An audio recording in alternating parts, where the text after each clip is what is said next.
नमस्कार साथियों, स्वागत है आप सभी का सत्या एक्सेलेंट यूट्यूब चैनल पे। अभी आप स्क्रीन पर एक नोटिफिकेशन देख रहे हैं। ये नोटिफिकेशन जारी किया गया है रेलवे रिक्रूटमेंट सेल के अंतर्गत, जो कि कल भी मैंने आपको एक वीडियो के माध्यम से जानकारी दिया था, जिसमें रेलवे की वैकेंसी निकल के आ रही थी आईटीआई छात्रों के लिए, और उसमें आपको 3000 प्लस पोस्ट देखने को मिला था, जो कि वेस्ट सेंट्रल रेलवे की तरफ से वो नोटिफिकेशन जारी किया गया था। लेकिन आज जो आप ये नोटिफिकेशन देख रहे हैं, ये नोटिफिकेशन जारी किया गया है नॉर्दर्न रेलवे की तरफ से, तो वो वैकेंसी अलग है और ये वैकेंसी अलग है। आप बिल्कुल भी कंफ्यूज ना हो जाइएगा।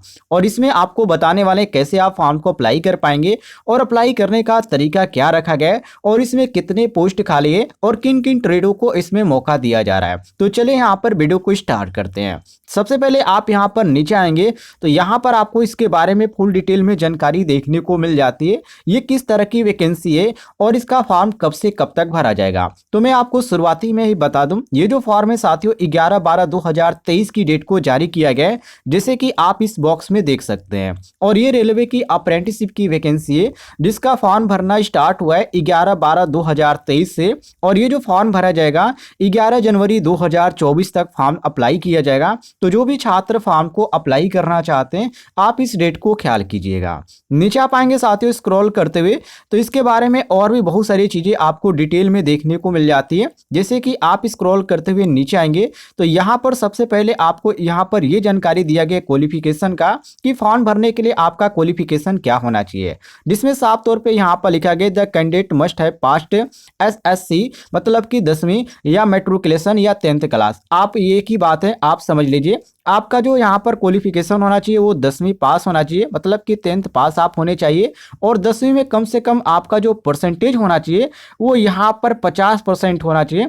और 10वीं जो आपका क्लास है वो 10+2 सिस्टम के अंतर्गत आपका कंप्लीट होना चाहिए, ये भी आप ध्यान रखिएगा। इसके बाद साथियों यहाँ पर ट्रेड की बात किया गया है, तो इसमें आपका आईटीआई का कोर्स कंप्लीट होना चाहिए, चाहे आपने एनसीवीटी से आईटीआई कर रखा है या एससीवीटी से, आप अप्लाई कर पाएंगे, कोई भी दिक्कत नहीं होगा। नीचे आप आएंगे साथियों तो यहाँ पर उन छात्रों के लिए यहाँ पर जानकारी दे रखी है जो छात्र अपेयरिंग के हैं। कहने का मतलब ये कि जिन्होंने एग्जाम दे रखा है, मान लीजिए आप सेकेंड ईयर के छात्र हैं और आपने एग्जाम दे रखा है और अभी आपका रिजल्ट नहीं आया है, तो भी आप यहाँ पर अप्लाई करना चाहें तो बिल्कुल भी आप अप्लाई नहीं कर पाएंगे, क्योंकि यहाँ पर लिखा गया है नॉट एलिजिबल, मतलब कि आप अपेयरिंग वाले बिल्कुल भी इस फॉर्म को अप्लाई नहीं कर पाएंगे। ये चीज आप ध्यान रखिएगा। नीचे आप आएंगे साथियों तो यहाँ पर एज के बारे में इन्होंने जानकारी दे रखी है, तो कम से कम यहाँ पर 15 साल आपका उम्र कंप्लीट होना चाहिए, और ज्यादा से ज्यादा यहाँ पर 24 साल आपका उम्र मांगा गया है। कहने का मतलब ये कि 15 से 24 साल के आप हैं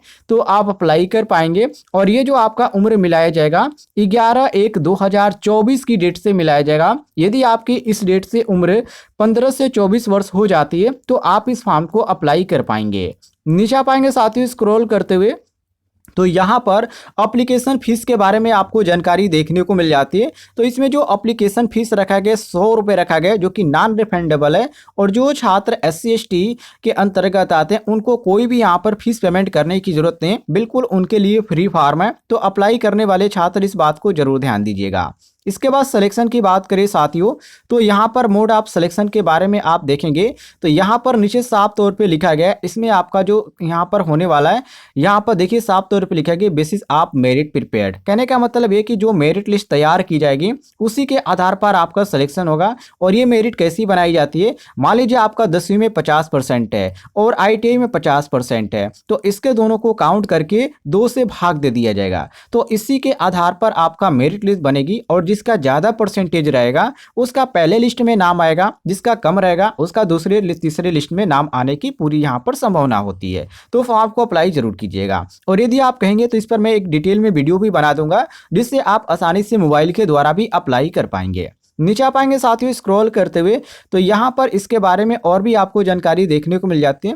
बहुत सारे छात्र ये कहते हैं कि सर हमने ITI NCVT से कर रखा है, SCVT से रखा है, तो इसके बारे में भी इन्होंने यहाँ पर पूरे डिटेल में जानकारी दे रखी है कि आप चाहे NCVT से ITI कर रखें या SCVT से, आप इस फॉर्म को अप्लाई कर पाएंगे। बाकी साथियों ट्रेड की यदि बात किया जाए तो इसमें यहाँ पर बहुत ज़्यादा ट्रेड नहीं देखने को मिल जाते हैं। जो छात्र फीटर या टर्नर से ITI किए हैं, या वेल्डर गैस इलेक्ट्रिक से, या इलेक्ट्रीशियन ट्रेड से, या मशीनिस्ट से, या पेंटर जनरल या कारपेंटर से, या मैकेनिक मोटर व्हीकल से या मैकेनिक डीजल से या रेगुलेटर एसी मैकेनिक से, यहाँ पर आप इस चीज को ध्यान रखिएगा। रेफ्रिजरेटर एसी मैकेनिक यहाँ पर आपको देखने को मिल जाता है। इसके बाद साथियों आप नीचे आएंगे तो यहाँ पर और भी यहाँ पर जो रखा गया है, जैसे कि आप यहाँ देखिए ये आपका जो था ये बी सेक्शन में है, और यहाँ पर आप ऊपर देखेंगे तो ये एक सेक्शन में यहाँ पर रखा गया। तो ये आपका जो यहाँ पर डिवीजन वाइज रखा गया, जैसे कि आपका एलडी डिवीजन है, और नीचे आप आएंगे तो ये जो आपको देखने को मिल जाता है वीआई डिवीजन देखने को मिल जाता है। तो अलग अलग डिवीजन में अलग अलग आपको सीट खाली देखने को मिल जाती है। तो इसमें भी आपको सेम ट्रेड यहाँ पर देखने को मिलेगा, सभी ट्रेड आपको देखने को मिलेंगे।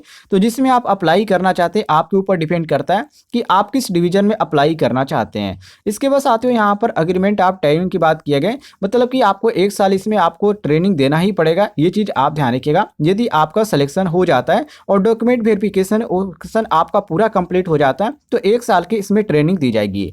बाकी इसमें अदर कोई भी जानकारी नहीं दिया गया। और इसमें एक चीज ध्यान रखिएगा, बहुत सारे छात्रों का कमेंट रहता है कि मेडिकल यहाँ पर कब लगेगा। तो डॉक्यूमेंट वेरिफिकेशन के लिए जब आप जाएंगे डॉक्यूमेंट वेरिफिकेशन के लिए, उस समय आपको जरूरत पड़ेगी और सारे डॉक्यूमेंट आपको ओरिजिनल ले जाकर वहां पर डॉक्यूमेंट वेरिफिकेशन कराना पड़ेगा, तब आपका जो होगा आगे प्रोसेस बढ़ेगा। ये चीज आप ध्यान रखिएगा। तो सबसे पहले आप फॉर्म को अप्लाई कीजिएगा, और इस पर आप कहेंगे तो मैं एक डिटेल में भी वीडियो बना दूंगा, जिससे आपको आसानी से फॉर्म को अप्लाई कर पाएंगे मात्र एक वीडियो को देखकर। और इसका अप्लाई करने का लिंक मैं आपको दे दूंगा इस वीडियो के डिस्क्रिप्शन बॉक्स में, जहां से मात्र एक क्लिक करके आप इसकी ऑफिशियल वेबसाइट पे जाएंगे और वहां से आप अप्लाई कर पाएंगे। उससे पहले आप यहाँ पर कैटेगरी वाइज भी जानकारी देख लीजिएगा कि किस कैटेगरी के लिए यहाँ पर कितनी सीट खाली है, जो कि अलग अलग यहाँ पर डिवीजन में आपको अलग अलग सीट देखने को मिले।